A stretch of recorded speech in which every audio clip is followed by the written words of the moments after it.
ವಿಜಯಪುರ ಹಾಲು ಉತ್ಪಾದಕರ ಸಹಕಾರ ಸಂಘದ ನೂತನ ಅಧ್ಯಕ್ಷರಾಗಿ ಕೆ ನಾಗರಾಜ್, ಉಪಾಧ್ಯಕ್ಷರಾಗಿ ಎಂ ಮಂಜುನಾಥ್ ಅವಿರೋಧವಾಗಿ ಆಯ್ಕೆಯಾಗಿರುತ್ತಾರೆ. ಇವರಿಗೆ ಅಭಿನಂದನೆ ಸಲ್ಲಿಸುವುದಾಗಿ ಪುರಸಭಾ ಸದಸ್ಯರಾದ ನಾರಾಯಣಸ್ವಾಮಿ ಹೇಳಿದರು.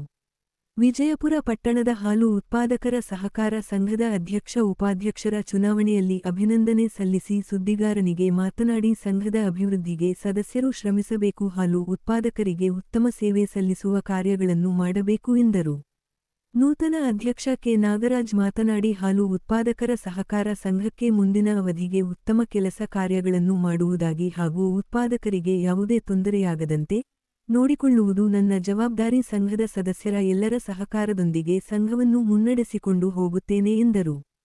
ಕಾರ್ಯಕ್ರಮದಲ್ಲಿ ಹಾಲು ಉತ್ಪಾದಕರ ಸಹಕಾರ ಸಂಘದ ಸದಸ್ಯರು, ಮಾಜಿ ಅಧ್ಯಕ್ಷರಾದ ಚಿನ್ನಪ್ಪ, ಕೆವಿ ಮುನಿರಾಜು ಹಾಗೂ ಇನ್ನೂ ಅನೇಕ ಸಂಘದ ಮಾಜಿ ಅಧ್ಯಕ್ಷರುಗಳು, ಪದಾಧಿಕಾರಿಗಳು ಹಾಗೂ ಜೆಡಿಎಸ್ನ ಮುಖಂಡರು ಹಾಜರಿದ್ದರು.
ಏನು ಹಾಲು ಉತ್ಪಾದಕರ ವಿಜಯಪುರ ಹಾಲು ಉತ್ಪಾದಕರ ಸಹಕಾರ ಸಂಘ ಎಲೆಕ್ಷನ್ ಚುನಾವಣೆ ನಡೆದಿದ್ದು, ಮೊದಲನೇ ಅವಧಿಗೆ ಪಕ್ಷದ ವರಿಷ್ಠರು ಪಕ್ಷದ ಆದೇಶದ ಮೇರೆಗೆ ಮೊದಲನೇ ಅವಧಿಗೆ ಮನೋಹರ್ ಅಧ್ಯಕ್ಷರಾಗಿ, ಉಪಾಧ್ಯಕ್ಷರಾಗಿ ಲಕ್ಷ್ಮೀ ನಾಗರಾಜ್ ಅವರನ್ನು ಆಯ್ಕೆ ಮಾಡಲಾಗಿತ್ತು.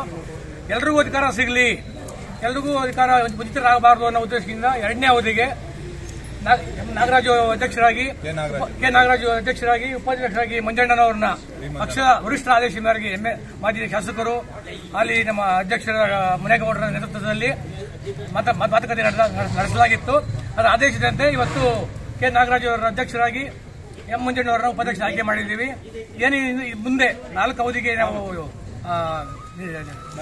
ಮಾಡಿದ್ವಿ, 4 ಅವಧಿಗೆ 4 ಅಧ್ಯಕ್ಷರು 4 ಉಪಾಧ್ಯಕ್ಷರು ಅಂತ ಆಯ್ಕೆ ಮಾಡಿದ್ವಿ. ಎಲ್ಲರಿಗೂ ಅಧಿಕಾರ ಸಿಗಲಿ, ಹಾಲು ಉತ್ಪಾದಕರ ಸಂಘಕ್ಕೆ ಸೇವೆ ಮಾಡಲಿ ಅನ್ನೋ ಉದ್ದೇಶದಿಂದ 4 ಜನಕ್ಕೆ ನಾವು ಅಧಿಕಾರ ಹಂಚಿಕೆ ಮಾಡಿದ್ದೀವಿ. ಅದರಲ್ಲಿ ಎರಡನೇ ಅವಧಿಗೆ ಇವರನ್ನು ಆಯ್ಕೆ ಮಾಡಿದ್ದೀವಿ. ಇವತ್ತು 13 ಜನ ಸದಸ್ಯರಲ್ಲಿ 9 ಜನ ಜೆಡಿಎಸ್ ಸದಸ್ಯರು ಆಯ್ಕೆಯಾಗಿದ್ದರು. ಇದೇ ರೀತಿ ಕಾರ್ಯ ನಿರ್ವಹಿಸಿಕೊಂಡು ಹಾಲು ಉತ್ಪಾದಕರಿಗೆ ಸಹಾಯಧನಗಳಾಗಲಿ ಉಪಕಾರ ಮಾಡಿಕೊಂಡು ಪಕ್ಷನ ಇದೇ ರೀತಿ ಸದೃಢವಾಗಿ ಬೆಳೆಯಬೇಕು.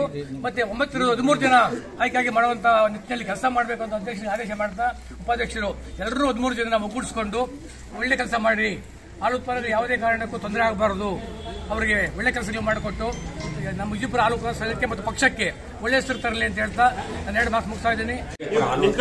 ಸಹಕಾರ ಸಂಘದ ನೂತನ ಅಧ್ಯಕ್ಷರಾಗಿ ನಮ್ಮ ಕಾರ್ಯಕಾರಿ ಮಂಡಳಿ ಹಾಗೂ ನಮ್ಮ ಜೆಡಿಎಸ್ ಪಕ್ಷದ ಎಲ್ಲಾ ಕಾರ್ಯಕರ್ತರು ಸೇರಿ ಅಧ್ಯಕ್ಷನಿಗೆ ಆಯ್ಕೆ ಮಾಡಿದ್ದಾರೆ. ಈ ಹಿಂದೆ ಏನ್ ನಡ್ಕೊಂಡ್ ಬಂದಿತ್ತೋ ಅದೇ ತರ ಇನ್ನು ಮುಂದಿನ ದಿನಗಳಲ್ಲಿ ಹೆಚ್ಚಿನ ಅಭಿವೃದ್ಧಿ ಮಾಡಲು ಕಾರ್ಯಕ್ರಮವನ್ನು ಎಲ್ಲರೂ ಸೇರಿ ಅಭಿವೃದ್ಧಿ ಮಾಡ್ತೀನಿ ಅಂತ ಈ ಸಂದರ್ಭದಲ್ಲಿ ನಾನು ಹೇಳ್ತೀನಿ.